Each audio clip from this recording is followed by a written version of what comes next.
All right, we're ready to go. First, we can introduce everybody. Senator Reed Bowling from Watertown, Representative Roger Solo from Watertown, Representative Fred Deutsch from Florence, and Senator Jim Peterson from Ravello. And I think Jim has a little announcement he would like to make right now.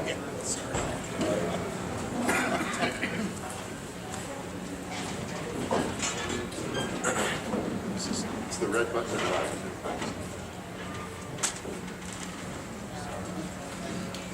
When you can't find out how to turn a mic on, maybe it is time to the announcement that I want to make is it's been a real pleasure for the last 14 years. Well, not continuous 14 years, but for 14 years to have served in the South Dakota House and Senate. And Jane and I, after some real thoughtful consideration, have decided that it's time for us to move on and do something else. So I will not be a candidate for re-election. And I had told my representatives that I was going to announce on at this forum what I was going to do, but my intern sent my news release out one day sooner than he was supposed to. And the press jumped on it. And the press jumped on it, so it got in the Watertown paper yesterday. But just want to thank everybody. It's been a real pleasure to have served District 4. And District 4 is a rural district with a lot of small towns. And I hope I've been a good advocate for Hague and for the small towns over the years. But thank you very much.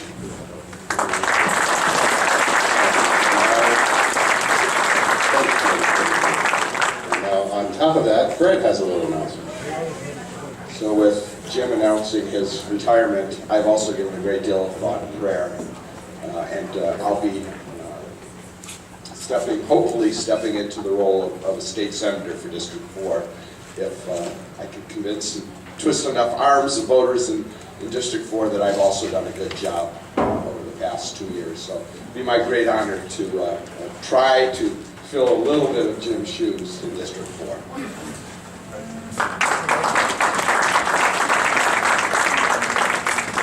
And I was going to announce that I was moving to Rawville, but Fred beat me to it. I don't have any announcements, but I was asked from Representative Wick to read something. I know that he had asked Fred, but I think Fred said that he lost it. So this is from Representative Wick, and he said, I had every intention and plan to be there this morning, but due to a family situation, I am unable to attend. I know that you have many questions that I should answer and don't wish to shun this responsibility. Please contact me via email at wick44, that's WIIKFOR, and then the number 4 at gmail.com. Thank you for understanding. Please accept my sincere apologies. And then he also has a message for Senator Peterson. It says, I have worked with Senator Peterson for just a short time, but I can tell you that his reputation is one of fairness, kindness, and respect. He exemplifies what a public servant should be in South Dakota, and I wish him the best in a long and fruitful retirement. He has served the people of District 4 for many years in both chambers of our legislature, and District 4 and South Dakota are better places for his service. Thank you, Jim, for your patience and acceptance of a new kid. John Wick. Let's hear it for Jim Peterson. Well, we usually start off with statements from these guys, but since we're under a time crunch, I think we're going to dive right into the questions. I see a lot of educators in the audience, so I'm sure they're going to talk about the CAFO bill, right? No? Remember, just state your question. Please, this is not the time to make statements or comments. If you want to do that, you can talk to these guys afterwards. But let's start right into the question. Anybody? Go questions. All right, thanks for coming. I will start. What is happening with the teacher funding bill? Reed, you can start. It would actually be better answered from my friends in the House because that's where the bill is at. Okay, well, but what happened was it was introduced, passed committee, got scheduled onto the floor, and then there was a bunch of amendments that wanted to be placed on it or at least open for consideration. I honestly don't know how many, but I heard that there was quite a few. Yeah, so, and they were just ideas. Don't know if they would pass or not, but they're legitimate amendments, and sometimes, especially on a bill this large, when you're talking a $110 million tax increase, it probably deserves to take some time. And I know that people want to rush it through, but that's not the thing to do with any legislation, let alone a huge tax increase. So the amendments were introduced, and then they didn't have time to fully vet them or think about them. And so there was a rule, a procedural rule called 517, which basically just delays action on the bill for 2 legislative days, or 1 legislative day, 1 intervening. And then, and basically just to give people time to look at the amendments. And now I wasn't at the House when it was done, but I know that there's some frustration with people who want to push it through as fast as you possibly can, but I can't stress enough. This is a $110 million tax increase. On any bill, you would not want us to move so fast that we don't have time to fully think it out, let alone something like this. So while you might not like it, I think that it was within the scope of good government to at least take some time and consider that some other people might have ideas. And part of that is because, as we know from last Cracker Barrel, that bill was not even introduced until a month into session. So there was only like a few days to even consider it. So some people have said, why isn't there alternative plans? Well, there wasn't an alternative plan because we didn't have a plan to have an alternate of. Okay, so that's what's happening now. So at least be open to the conversation. I know that pro or con on any bill, you would at least want us to be open to that conversation. So, but with that said, that's just me as an outsider from the Senate looking in at the House and defending the process and defending what I think is good and proper government. Okay, before Rogers talks, I'd like to introduce State Senator Jason Frericks from Wilmot. Thank you for coming, Jason. And I think everybody should look at this group here. We have 3 Republicans and 2 Democrats. That's as close as it's ever going to be in South Dakota. Okay, from the House standpoint, Roger. No, Reed explained the process very well. I thought there were 6 amendments, Fred. You think there were 8. A couple of them are the same, so essentially do the same thing. We'll just have to see how it washes out. Reed explained the process very well and what happens when there's this 517 rule, and so that we have the opportunity to read the amendment and see what kind of repercussions there might be to the regular bill as they proceed. So Tuesday you will start? We will pick up debate Tuesday on the last amendment that was offered by Representative Partridge from Rapid City. That's where it quit, so that's where we have to pick back up again. There'll be, I would assume, some limited debate on his amendment. That has to do with internet sales tax and how that would tie into this particular bill. We'll have some limited debate on that amendment, and then we'll vote on that amendment. Okay. Whether it's voted up or down, we'll go on to debate the bill itself again. I have no doubt immediately after we vote on the amendment that's in front of us, another amendment will be offered, and at that time, the Rule 517 will be invoked again. Now, you can only do that twice on any piece of legislation. So, that being said, the Rule 517 will be invoked on Tuesday. We have an intervening day again, which will be Wednesday. The debate then and final passage of 1182 will happen on Thursday. So, and I'm just telling everyone, don't travel to Pier on Tuesday thinking you're going to see this thing through to the end, because you won't. You'll be disappointed as you were last week. And Fred, a question for you. There was a big crowd of educators at the Capitol last week, and there's a lot of frustration when the delay rule was invoked. Are you feeling a lot of backlash from constituents about the process so far? You know, there was a disappointment, I think, from the folks in the gallery. it was packed, and Dr. Jennings said she thought there was over 100 different school districts represented there. But that's part of the process.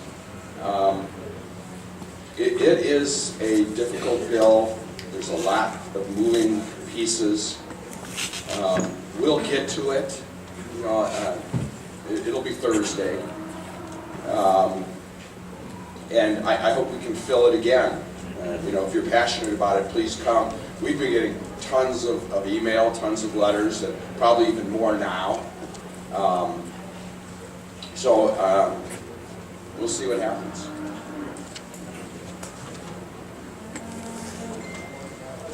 Well, first of all, on the bill that's over in the House right now, I have never voted for a sales tax increase. There have been multiple sales tax attempts. There was last year, there was one for cities. I voted no on it. For the counties, I voted no on it. The road improvement bill, I voted no on it. But when Democrat leadership met with the governor at the very start of the session, I did tell the governor that the sales tax increase, if it went to education and went to teachers' salaries, this is one tax increase, and probably the only one that I'll ever support, but I will support this.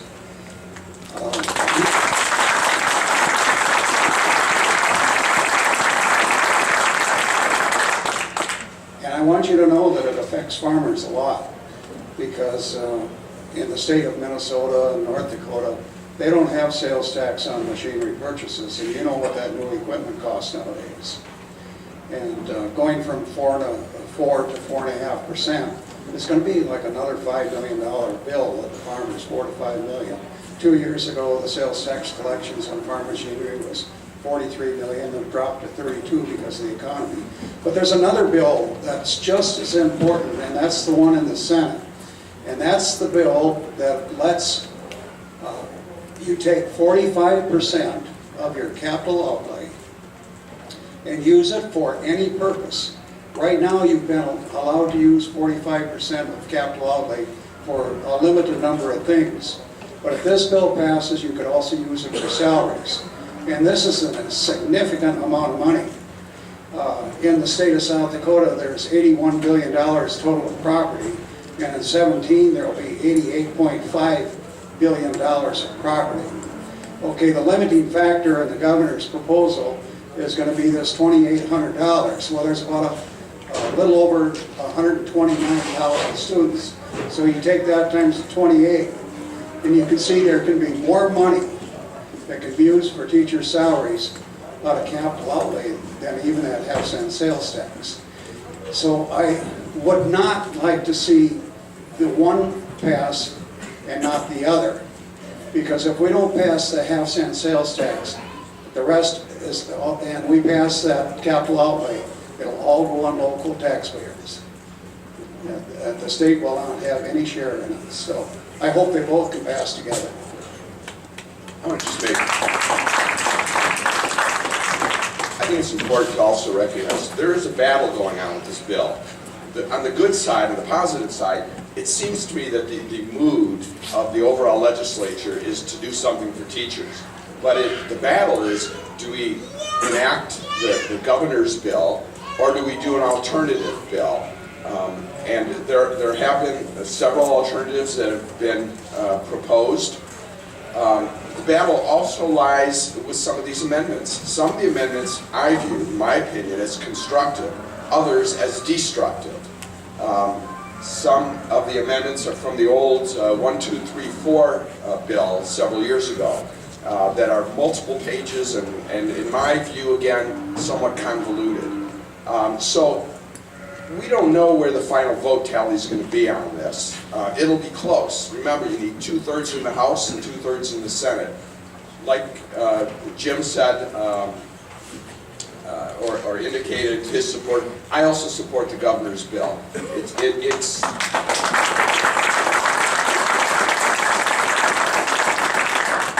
I want people to understand, it's a tough call, particularly for people on the Republican side of the aisle.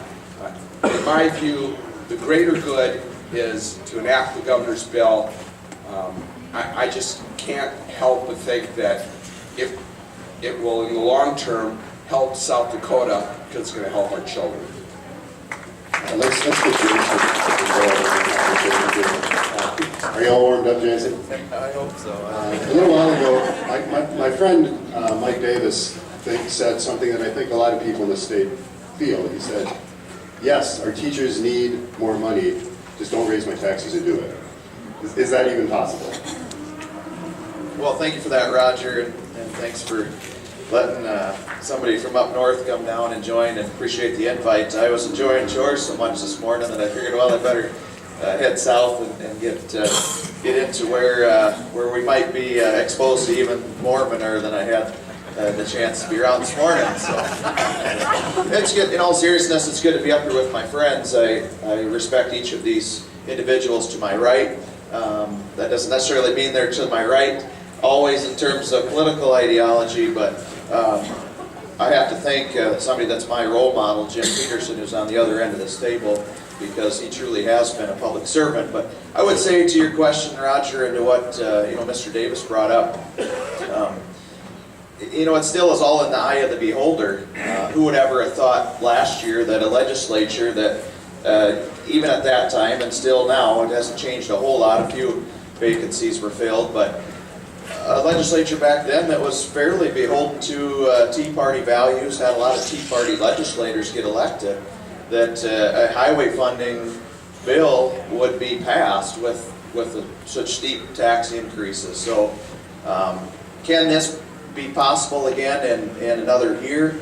I think it's possible to do something because it's very targeted. And so as far as new money though, I mean, just as Jim mentioned, if it doesn't come in terms of a statewide broad approach, the dollars will be found. Unfortunately, they will be found locally, and that's what we cannot do, because we know local property taxes are being maxed out in terms of what fellow South Dakotans really can afford. And that's something that is not a choice. It's something that you write that tax bill each year. It's coming up real soon here. You can split those payments, but that tax bill will be paid, and the schools are the prime beneficiary of those dollars. And so, again, if it isn't a sales tax, it will be made up on the local side. Now, that's not so much a one-for-one option that we as legislators get to vote on, but as Jim mentioned, there are tandem legislation, and I really hope that our friends on the House side will send us the governor's bill over to the Senate, because I look forward to voting on it. And as I've said, we can't leave Pierre without addressing the issue of increased teacher pay, and I support any effort to do that.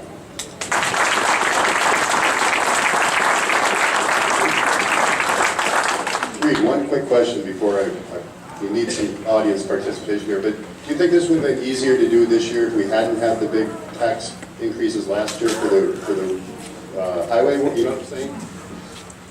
Everybody, I think, was surprised when we found all that money for road work last year.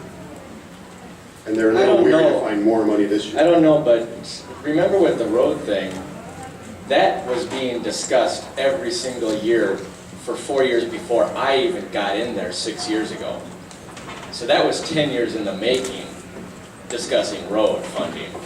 And it took 10 years to finally convince enough people to raise that. I mean, I think I've talked with Senator Valley about it, and he started back in '07, took a year off because of 2008 budget shortfall, but so that, I mean, that took a long time to get going. So I don't know if it would be easier. I'm going to pull the politician move here and go back and answer a question that I wasn't asked, but but wanted to. Actually, you had mentioned Mike Davis, and I've been on his radio show enough, and I know where he stands. But a friend gave me this. These are from the U.S. Department of Labor and Bureau of Labor Statistics, and it just basically goes to show, it lists every single state, the average state wage, the average teacher wage, average administrator wage.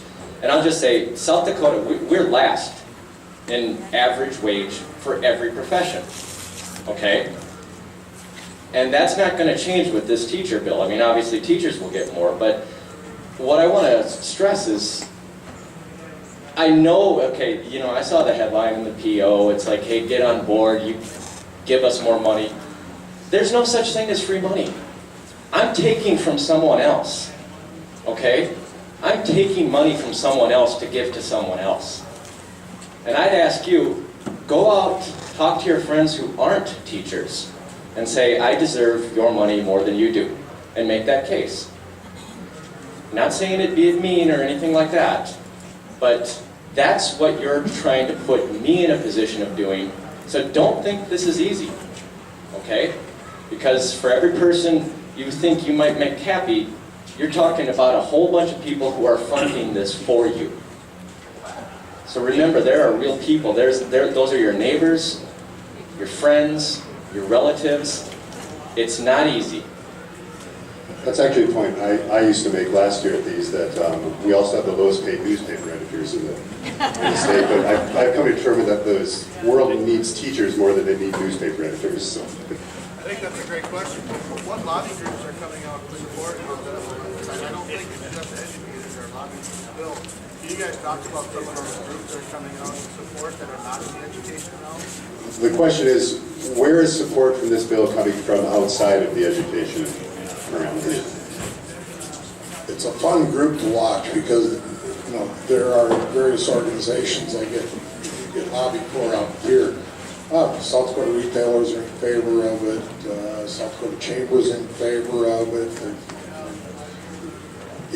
So farm groups are in favor of it. The farm groups are in favor of it, you know, and generally, if we were talking about something else, they may all be opposed to each other in some form or fashion, but no, there's a large amount of support by a very large cross-section of whether it's industry or interest groups that have their presence in here.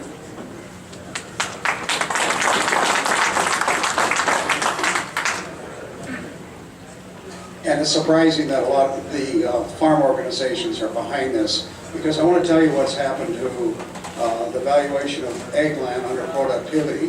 When we went to productivity in 2010, the valuation of ag land was about $19 billion. Well, in 15, it was $31 billion. For 16, that's $36 billion. Projected 17, that's $41 billion. So the amount that ag is contributing to education has gone up a lot. Now, the only mill levy that's adjusted is for the general school fund. So that if your school stays at 2 or 3 mills capital outlay, that's on all classes of property. Other than that one mill levy for general school fund, all taxes are the same on all classes of property. So ag is really stepping up and really paying a lot more taxes than what they did before, but still, by and large, the ag community is supporting this bill. Anybody else? Questions? Yes. I would actually like to change the subject. Okay. Just Oh, I have well, I'd like to- please don't make a statement. If you have a question, ask there one. are questions here. Would I please read it? Just ask a question. Since I can't read this, I would just like, my name is Colton O'Farrell, I'm 18 years old, I go to Watertown High School, and I happen to be gay, and there's some legislation that you guys have introduced in the House, House Bill 1008 and also 1107. 1107 is disguised as a religious attempt to protect sincerely held religious beliefs, but it would be used to discriminate against same-sex couples, single mothers, and transgendered students. And I think that is just morally and fundamentally wrong. And also with House Bill 1008, it is used to deny transgendered people access to the bathrooms. And we have sent this petition around to Watertown High School students and asked them their feelings on this issue. And overwhelmingly, the majority of them have no idea why any of you care with this bill. They say, why do they care? And I have to wonder the same thing, why any of you would spend your time working on issues like that when there's like teacher pay like you're talking about here. But in less than a day, we had over 200 students sign a petition to oppose you with the bills you're producing. Okay, so Fred, this is your ballpark. Why are you doing this? Thank you for the question. Yeah, no problem. Well, first of all, I didn't bring the other bill, I did bring 1008. You were partially introducing on both of them on the website, as was Holy. It's my bill, I think I know what it says. 1008 is a student privacy bill. It requires boys to use the boys' bathrooms and girls to use the girls' bathrooms. Biologic boys use the boys' bathroom. Biologic girls use the girls' restrooms. And if you're a transgender student, it's up to local control to make reasonable accommodations to do the best that you can. Why am I bringing the bill? Very simply because I don't want our sons and daughters, nor our grandchildren, to be exposed to the other biological sex's anatomy.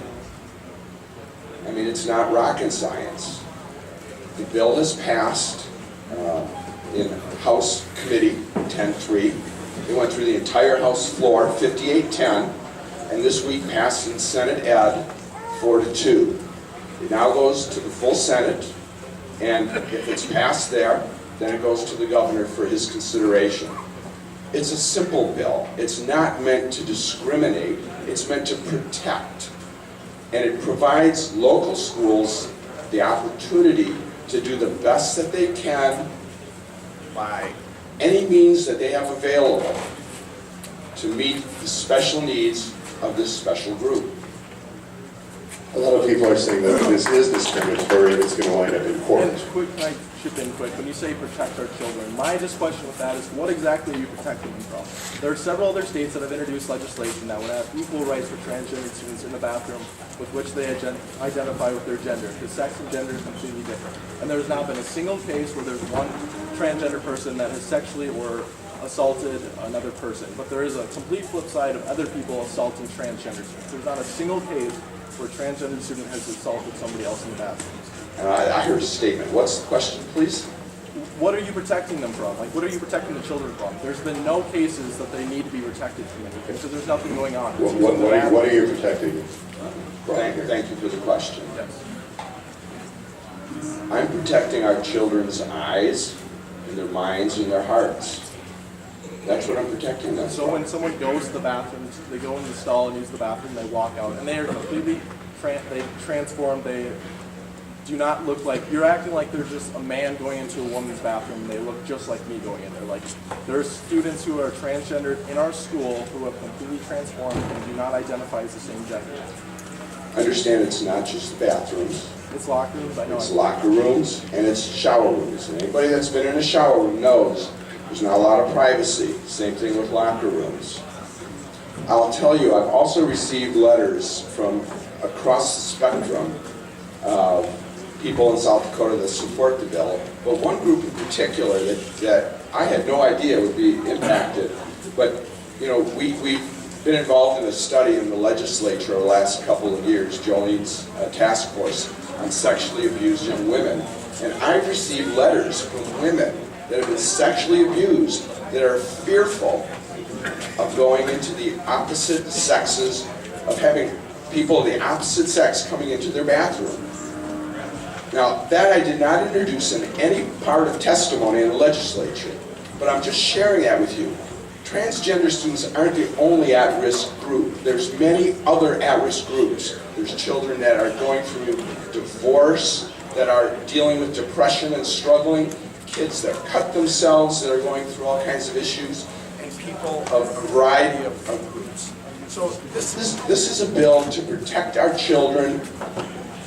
It's not a bill to attack our children. I'm sorry if you feel that it is challenging to your way of life, but there is nothing in the bill that is meant to be derogatory. In fact, it goes beyond federal law, beyond Title X requirements to allow transgender children the opportunity to have accommodations made for them. Federal law does not require that or even mention that. State law, if it's passed, will provide that opportunity. Fred, do you expect this to end up, if it passes, to end up in court? You know, that's a possibility. And what I'm discussing with all of my legislative colleagues is it worth our values as a people to have this go to court? Now, some people may say no. But, you know, we pass laws all the time that are challenged in court. And I'll just throw off, I'm involved with the pro-life movement. There are many, many bills that we pass that are challenged in court. It's the will of our people to support the values that we hold dear. And so are we willing to put out some money if it is challenged? That's the question that the legislature has to answer. And if it passes the House, if it passes the Senate, ultimately that comes down to the governor's decision. You know, there's nothing hidden here. It's all above board. And that's the risk we place on this bill. Does anybody else care to? Jason? Well, thank you for that, and first off, excuse me, Representative Deutsch, thank you for, bringing forth a bill that you're passionate about. I served on the Education Committee in the Senate, and we dealt with the legislation the other day, and it was a very emotional hearing, and I know the House has already voted on this, and the full Senate will see the bill, but it's something that, as I sat there and listened to the testimony from pro and against this legislation, I guess from my standpoint, and the reason I voted no in committee, and I'm not questioning Fred's motives here, but I would say that it's just something that we still haven't identified where is the problem and where is the outcry from the students, from schools, from parents, from grandparents, from anyone else out there that has identified that there is a problem that exists, that we as a legislature should take this up and deal with it. And so I will be consistent in my vote and vote against it. Again, not because I dislike Fred, and not because I think that there couldn't be some things here that could be addressed. I don't see the overall need, and that's something that we as a legislature always have to weigh. Are there going to be advantages to making that vote, or will there be disadvantages? And I think the disadvantages far outweigh, and here's where they're at. One has been mentioned on the court side of things. We don't have some type of special fund that we can tap to deal with these extra expenses that our state is going to incur when we are taken to court. We will be the first state to adopt any of this type of language in the nation. So it's a big deal. It's a big deal for us, and it's something that we need to be looking at that when we cast our vote in the Senate.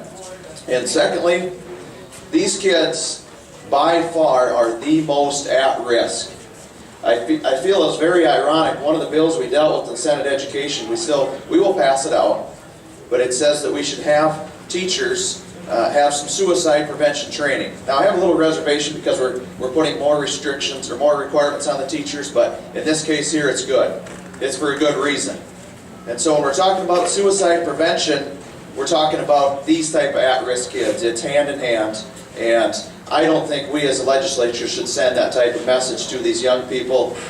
When we ask the students, I've asked a number of the pages that come to Pierre and work for us as a legislature, they said it's not an issue for them. They don't see it as a problem, but what they do worry about is their fellow students being discriminated. So let's come together as schools, as communities, as a state, and work together on the issue instead of right away excluding someone instead of looking for ways to include our fellow people. And I'm glad you brought that point up about they're the most at risk. 41% of transgender students have reportedly attempted suicide. 51% were harassed, less bullied in school, and 71% have attempted to avoid discrimination. And this bill does not directly affect me. There is a student here who's transgender who I'd like to look forward to on how it does affect his life. Okay, again, question. We're here to ask questions. Okay. I have a question for all of you. You believe that, really, who is going to enforce this law? Are you guys going to go into bathrooms, check their pants before they go into the bathroom? Who is going to be the one to enforce these laws? As a transgender student, this directs me effectively, and I don't understand why you're passing this, because every person that I have spoken to about this bill has not had a problem. The question is about enforcement. There's no enforcement provision in this bill. There doesn't need to be. Currently, if a biologic boy goes into the girls' restroom, what happens? Well, if there's somebody that sees them, they say, "What are you doing? Get out of there." Or maybe they'll call a teacher or a principal. That's all that'll happen now. So there is not every law we pass has to have an enforcement provision in it. This one doesn't, it doesn't need one. It simply reiterates our values as a people.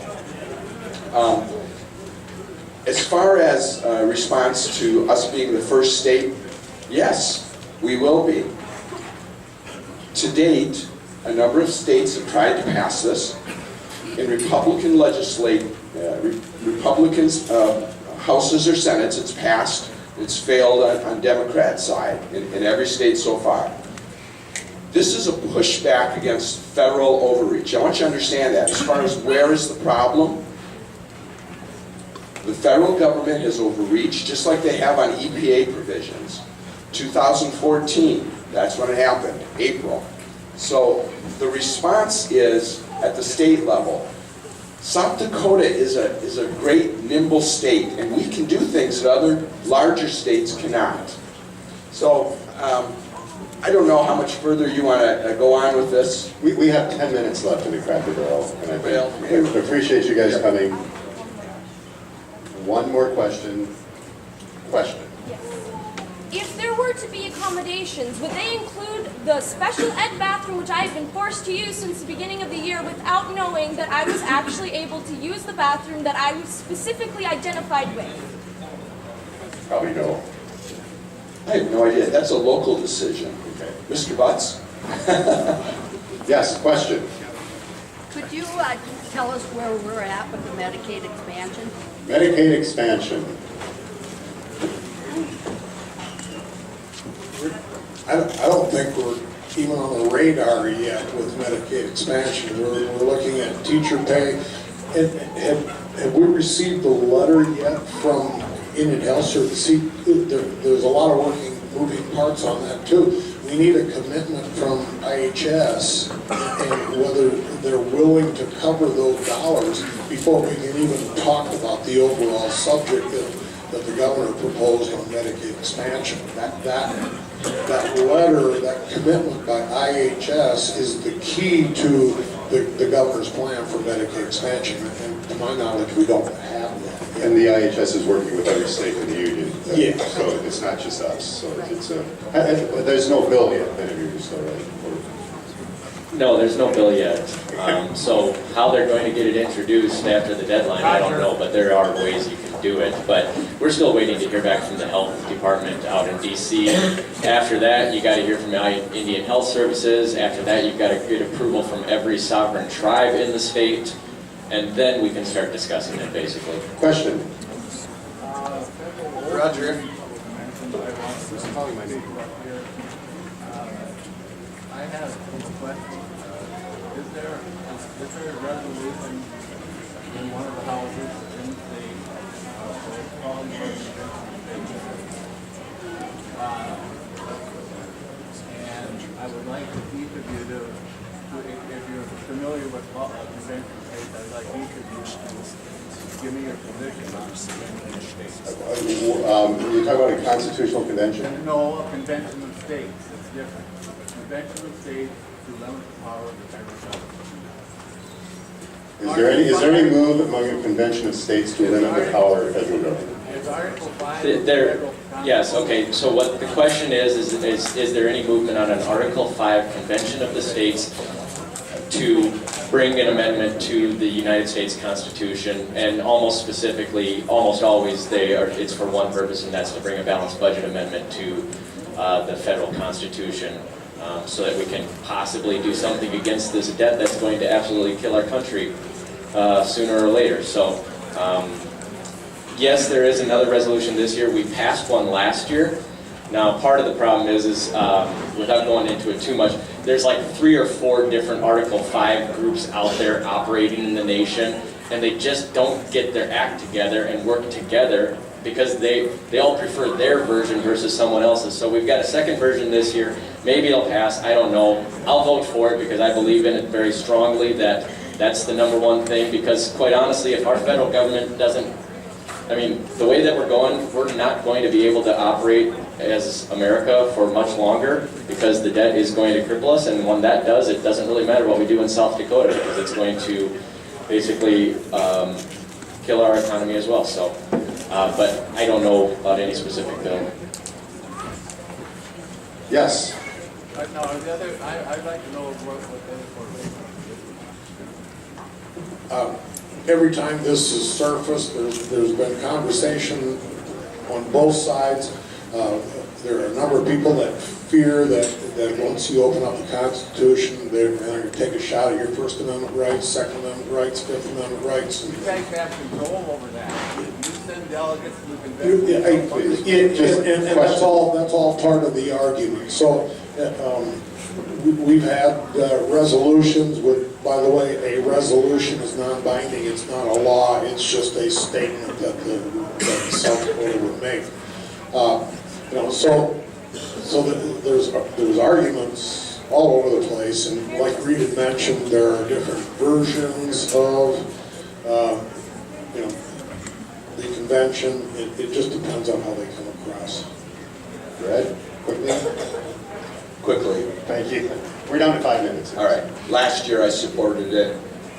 It depends what happens this year. It all depends. I haven't read it, so it's really hard for me to say that I can support this one. I think everyone here supports a balanced budget. We'd like to see the federal government have a balanced budget. But just like Roger said, there's a lot of fear by some very conservative groups that if you open up that convention, they're going to go after some of the other stuff. Now, you get delegates, but you cannot control those delegates once they're sent. Okay, if you want to discuss this with them afterwards, you can, but right now we're running very short on time. Jason, do you have a response to that? I concur with Jim and Roger on this. I mean, I have supported it in the past, but as you start to think about things, it's really impossible to predict what will work, and until we actually see a collective effort to address this issue, it's not going to be possible. But at the same time, I don't know of a legislator that disagrees that we shouldn't do something in terms of federal debt. And so I think you will find, if there is a possible solution, some support in the legislature in the future on that. Okay, questions? Yes. Question on this, and I'll talk first afterwards on this.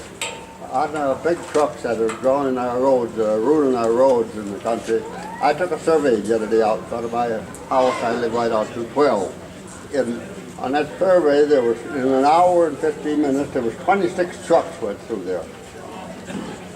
Over half of them were 18-wheelers. But there was 6 of those trucks were 26-wheelers. And they got a trailer behind them with 10 more wheelers hauling granite. There's no bridge in the country, and the townships or the county can take that kind of a load of bill. You're going to have to do something. I understand Ferris has got $1 billion on this. I've been a township supervisor since 1950. And I have seen bridges. When we took over our township in 1950, we had all 10-ton bridges. There wasn't a bridge left in there now. So your question is, what are we doing about big trucks on our bridges? Okay. I understand you got a bill in, so All right, Bob, thanks for the question. And I would say it's not, my bill isn't to try to do anything about trucks that are hauling legal out there on the road that may be pulling doubles or triples or anything else. That's not my goal of the bill. The bill that I introduced is to look at ways that we can give more respect for those trucks that do have multiple axles, because there's various bridge formulas and what they're allowed for legal weights. But I don't intend, I'm meeting with public safety here again early next week, and we're going to talk through that. But I will say there has been an effort working with the governor and DOT that we want to try to get rid of any of these smaller bridges that exist in the townships, because they are a problem, and we need to get those replaced and get some culverts in, because it just inhibits commerce to have those type of bridges, and they're just a safety hazard. But if they don't get us some kind of law to put on that, then 10 to 20 years from now, the bridges that we're putting in today will all be information. So we're going to have to get a law on these trucks. If you go up to North Dakota or at western North Dakota, where they have the coal fields out there, and they have got 50, 60, 100. And that's what we're going to see here if we don't get some kind of a limit on these trucks. That we can't afford to put these bridges in and take care of these roads at that many times a year. Thank you. Next question.